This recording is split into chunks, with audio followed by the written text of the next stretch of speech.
दोस्तों, मैं हूं गौरव और आप देख रहे हैं मार्केट रिपोर्ट। आइए बात करते हैं गोल्ड के इवनिंग सेशन की। अभी सुबह से हमने गोल्ड में हम जिस तरीके का सेशन देख रहे हैं, आपको चार्ट पे देखते ही बहुत क्लियरली समझ में आ जाएगा कि किस तरीके का सेशन था गोल्ड का। छोटी सी एक गैप डाउन ओपनिंग के साथ इसने शुरुआत करी थी और इनिशियली इसमें एक धीरे धीरे एक सेलिंग आनी शुरू हुई थी। थोड़ा सा एक अप ट्रेंड आया, बाउंस आया, पर वो सस्टेन नहीं किया ऊपर। वापस एक सेलिंग, दोपहर में भी सेलिंग ही थी। अभी इवनिंग सेशन जैसे स्टार्ट हुआ तो सेलिंग की स्पीड को रुकने की बजाय एक और रफ्तार मिली और गोल्ड जो है वो बहुत ही स्पीड से नीचे की तरफ गिर गया। और अगर अभी मैं करंट प्राइस की बात करूं तो 52,400 के आसपास अभी ये ट्रेड कर रहा है। दोस्तों, सबसे पहले मैं आपको ये बताना चाहता हूं कि अभी तक मेरे पास जो सबसे ज़्यादा मैसेजेस आते थे वो ये थे कि हमारी सेलिंग की पोजीशन है और गोल्ड और सिल्वर के प्राइस बढ़ते चले जा रहे हैं, हमें क्या करना चाहिए। ठीक है, आज मेरे पास वो मैसेजेस आने शुरू हो गए हैं जो मुझे ये बता रहे हैं कि हमने गोल्ड ख़रीद लिया है काफ़ी हायर लेवल पे, अब हम क्या करें।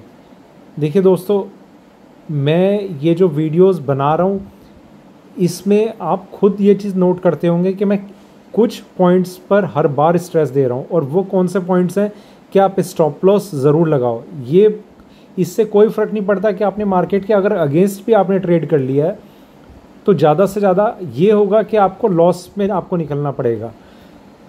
पर अगर आप स्टॉप लॉस ही नहीं लगाएंगे तो आपको लॉस कितना होगा उसकी कोई लिमिट नहीं है। यही मेरे पास पहले मैसेजेस आते थे, यही मैसेजेस मेरे पास आज आ रहे हैं। गोल्ड को हमने देखा कि इतनी ज़बरदस्त तेज़ी से कभी बढ़ा नहीं जितनी ज़बरदस्त तेज़ी से आज ये गिरा है नीचे में। और गिरते टाइम आज इसने सारे के सारे लेवल ब्रेक कर दिए हैं। मैं आपको बताना चाहूँगा कि मैंने आपको जो लेवल मैं बताता था, देखिए एक लेवल में आपको बताता था 54,150। इस लेवल की अगर मैं बात करूं, इसने ये वाला लेवल लगभग मेरे ख्याल से यहाँ ये कैंडल रही होगी जब ये इसने ब्रेक करा होगा। ब्रेक करा, मार्केट ने बाउंस करके वापस इसी लेवल पे आने की कोशिश करी और उसके बाद से पूरा का पूरा ये डाउन है। दूसरा मैंने आपको लेवल बताया था 52,450, जहाँ पर ये अभी ट्रेड कर रहा है। ठीक है, 52,022 का मेरे ख्याल से इसका लो लगा है अभी, और अभी ये करंटली ट्रेड कर रहा है 52,383 पर। थोड़ा सा इसमें एक बाउंस मिला है। देखिए, बाउंस इसमें आ सकता है पर अल्टीमेटली गोल्ड ने ये इंडिकेशन ज़रूर दे दिए हैं कि 56,191 का जो इसने ऑल टाइम हाई लगाया था, अब ये लेवल ब्रेक होना लगभग बहुत ही ज़्यादा मुश्किल रहेगा आने वाले टाइम में। मतलब ये मैं रीसेंट टाइम की मैं बात कर रहा हूँ कि कुछ हफ्तों महीनों में ये लेवल हमें ब्रेक होता हुआ नज़र नहीं आने वाला। उसके कुछ इम्पॉर्टेंट पॉइंट्स हैं जिसकी वजह से ये ब्रेक नहीं होगा।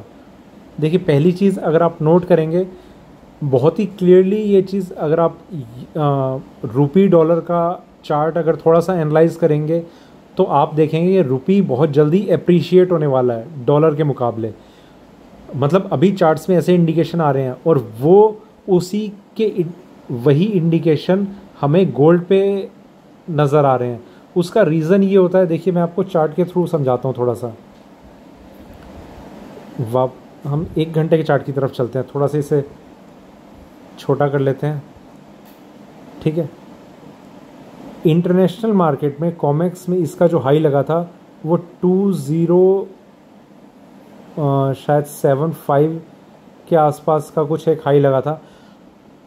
जैसे जैसे रुपी अप्रिशिएट होता रहेगा और ये यहाँ पर ही स्टेबल रहता है, मतलब डॉलर टर्म्स में 2075 पर ही ट्रेड करता है, तो ये ज़्यादा से ज़्यादा बाउंस करके आपको यहाँ तक का लेवल दिखा देगा।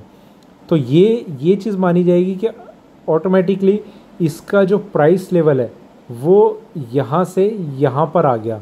रेजिस्टेंस इसे ग्लोबल इंडेक्स मतलब चार्ट्स पे इस लेवल पे मिलने लग जाएगा, पर हमारे इंडियन मार्केट में MCX पे इसका जो प्राइस है वो कन्वर्जन रेट की वजह से काफ़ी कम हो चुका होगा। उसका एक बहुत बड़ा रीज़न है कि गोल्ड के टूटने का, और रुपी डॉलर का जो कन्वर्जन रेट है वो बहुत बड़ा रोल प्ले करता है कि जैसा हम आगे का जिस तरीके का चार्ट्स पे उसे ट्रेड होता हुआ देख रहे हैं। देखिए मैं आपको इस तरीके से समझाता हूँ। अभी 75 रुपीज़ पे अगर डॉलर ट्रेड कर रहा है, मेरी एक्सपेक्टेशन है कि 70 रुपीज़ पे आ जाएगा बहुत जल्दी। मतलब ये आपको और हमें नहीं पता रहता, पर ये मार्केट प्लेयर्स जो हैं और जो RBI हो गया, वर्ल्ड बैंक हो गया, इन सबको इन चीज़ों की बहुत अच्छे से आइडिया रहता है कि आने वाले टाइम में रुपी का क्या हाल होने वाला है, डॉलर का क्या हाल होने वाला है, और उन्हें ये भी पता रहता है कि गोल्ड कितना अप्रिशिएट कर सकता है डॉलर टर्म्स में, और उसी को लेकर वो इसका कन्वर्जन रेट काउंट करते हैं, कैलकुलेट करते हैं। अगर डॉलर टर्म्स में गोल्ड आपका 2075 पर भी ट्रेड करता रहता है, तो ये अगर 75 से 70 आ जाता है हमारा रुपी, तो उसी सिर्फ 5 रुपये डाउन आने पर, मतलब बहुत बड़ी फिगर वैसे मैं आपको बता रहा हूँ, 1 रुपये पर ही बहुत बड़ा डिफरेंस आ जाता है। 1 रुपये ब्रेक होने का मतलब करीब करीब मेरे ख्याल से 500-600 रुपये की एक गिरावट बहुत इजीली आप देख सकते हैं इंडियन मार्केट में। इंटरनेशनल मार्केट में वही रेट है 2075, इंडियन मार्केट में 75 की जगह 74 आ गया डॉलर। सिर्फ उसी वजह से 500-600 रुपये गोल्ड जो है वो MCX पे डेप्रीशिएट हो जाएगा। तो ये एक बहुत बड़ा फैक्टर है कि जिसकी वजह से, मतलब मेरा ये एक मानना है कि क्योंकि रुपी अप्रिशिएट करता हुआ मुझे नज़र आ रहा है, वो एक बहुत बड़ा फैक्टर हो सकता है गोल्ड के टूटने का MCX पर। ठीक है, MCX पर ये काफ़ी ज़्यादा तेज़ी से टूटा है। 52,360 का लेवल अभी आ गया है। इंट्राडे चार्ट्स पर हम जो देख रहे हैं 2000 रुपये ये टूट गया है, तो मतलब बहुत ही 2000 से ज़्यादा टूट चुका है। ये बहुत बड़ी फिगर है, मेरे ख्याल से ये 55,000 के अराउंड इसकी कल की क्लोजिंग थी, वहाँ से 3000 रुपये टूट चुका है, 52,000।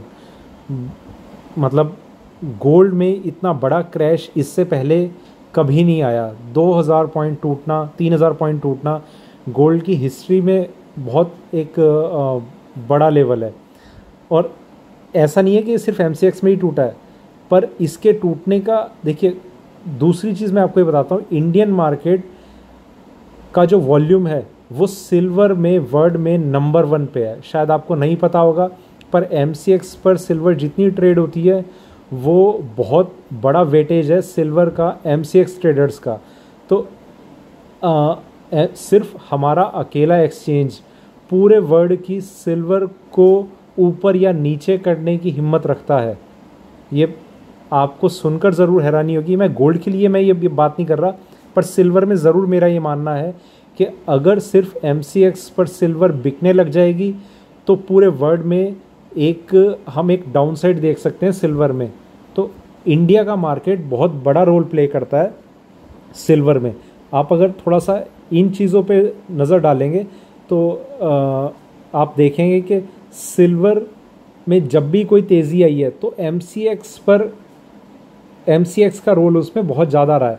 MCX जब ओपन हो जाता है तो बाकी पूरे मार्केट में, मान लीजिए MCX ओपन होने से पहले सिल्वर इस तरीके से ट्रेड कर रही थी, और जब MCX में एक बुल रन स्टार्ट रहता है तो सिर्फ MCX पर नज़र रहती है कि MCX जब ओपन होगा सिल्वर जो है वो एकदम से तेज़ होना शुरू हो जाती है और पूरे दिन तेज़ रहती है।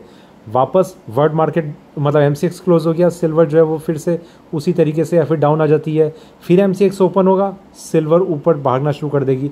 तो इस तरीके की चीज़ें हमने देखी हैं और उसका यही रीज़न रहा है कि सिल्वर का जो वेटेज है वो MCX में बहुत ज़्यादा है। ठीक है, तो यहाँ पर मैं कुछ लेवल्स अब आपसे डिस्कस करना चाहूँगा। ये मैं इवनिंग सेशन को अभी लेकर बात कर रहा हूँ, जिसकी वैल्यू अगर मैं कल जो मॉर्निंग में वीडियो बनाऊँगा उसमें बदल चुकी होगी।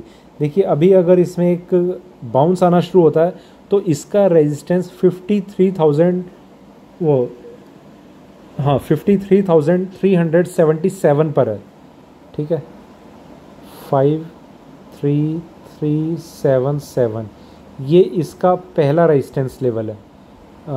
यहाँ करीब करीब इस पॉइंट पे बनेगा। नेक्स्ट इसका रेजिस्टेंस लेवल है 53,970, 54,000 ही समझ लीजिए आप इसे, 54,000 पे। तो इंट्राडे में भी ये लेवल वैसे तो अभी आता लग नहीं रहा, पर मार्केट जब रिएक्ट करता है ना एकदम से ऊपर बढ़ने पर, तो ये कोई लेवल नहीं देखता, मार्केट बढ़ना शुरू हो जाएगा और एकदम ये लेवल भी आ सकता है। तो ये एक स्टॉप लॉस आप मान के चल सकते हैं अगर आप सेलिंग में बैठे हुए हैं। पर आज मैंने कोई भी ट्रेडर ऐसा नहीं देखा जो सेलिंग में आज बैठा रहा हो। वो होल्ड ज़रूर करके बैठ रहे थे कि 50,000 पे सेल है, क्या करें। आज उन्हें सेलिंग दिखी, वो निकल गए, कोई फ़र्क नहीं पड़ता उन्होंने अब सेल कहाँ किया हुआ है, या फिर सेलिंग छोड़ दीजिए, मार्केट फेवर में है, उन्हें अब मतलब नहीं है कि मार्केट उनके फेवर में है और उन्हें होल्ड करना चाहिए, पर वो अब एग्जिट कर जाएंगे, वो स्टॉप लॉस ट्रायल नहीं करेंगे। यही गलती उन्होंने बाइंग में करी, यही गलती वो सेलिंग में करेंगे। यहाँ पर तो मेरी रिकमेंडेशन नहीं थी बाइंग में। देखिए जब इतनी तेज़ी बाइंग आ रही थी, मैंने बाइंग ज़रूर अवॉइड करी है, पर मैंने ये कहा है कि सेलिंग का वेट कीजिए और सेलिंग किसी भी ऐसे लेवल पे मत कीजिए जो गलत हो। सेलिंग के मैंने आपको लेवल ज़रूर मैंने बीच में बताता रहूँ, और वो सारे के सारे लेवल मैंने आपको स्टॉप लॉस के साथ बताए हैं। एक दो लेवल मेरे ट्रिगर हुए हैं, पर जो लेवल मैंने आज बताया उसी में आपको 3,000 पॉइंट का सिंगल डे में एक प्रॉफिट नज़र आ रहा है। पर खैर बात की बात बीत गई और हम सिर्फ आज की बात करेंगे।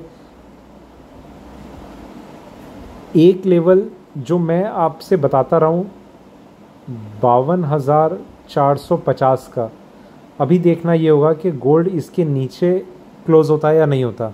इसके नीचे अगर इसने क्लोजिंग दिखा दी तो बहुत ही जल्दी आपको 50,000 रुपये तक के लेवल गोल्ड में देखने को मिल सकते हैं। मतलब ये मैं तब की बात कर रहा हूँ कि गोल्ड अगर अपने आप को इस लेवल पे सस्टेन करने की कोशिश करता है तो, कंसोलिडेशन यहाँ पर दिखाता है तो। अदरवाइज़ 50,000 तक के लेवल आपको बहुत जल्दी 2-3 दिन में भी आपको देखने को मिल सकते हैं, ऐसा भी हो सकता है। तो मेरे ख्याल से ये सिर्फ एक ओवरव्यू मैंने अभी आपको दिया है कि आप बहुत ध्यान से आप ट्रेड कीजिए और कोई जल्दबाजी में आप अभी पोजीशन लेने की कोशिश ना करें। बाइंग की पोजीशन बिल्कुल अवॉइड करें। ट्रेंड निगेटिव है, डाउनसाइड ट्रेंड है, तो जितना आप पॉजिटिव होकर बैठेंगे उतना ही आपके लिए सही रहेगा। पॉजिटिव मतलब थॉट्स में पॉजिटिव, ट्रेंड में निगेटिव, और नीचे के लेवल पे हमारी नज़र रहेगी। फ़िलहाल इसमें ये जो फॉल है ये लगातार जारी है, तो कहाँ तक इसका गिरना चालू रहेगा उस पर हमारी एक नज़र रहेगी। और हो सकता है कि मार्केट 52,450 के नीचे क्लोज़ होने में कामयाब रहे, पर इसे 52,000 के आसपास एक छोटा सा एक सपोर्ट बनता हुआ भी नज़र आ रहा है। पर देखते हैं कि इस तरीके का ट्रेंड रहता है, तो उसे लेकर हम कल बात करेंगे। तो ये था मेरा गोल्ड पे अभी का वीडियो अच्छा लगे तो लाइक करें, शेयर करें, बने रहें मेरे साथ, देखते रहिए मार्केट रिपोर्ट। धन्यवाद।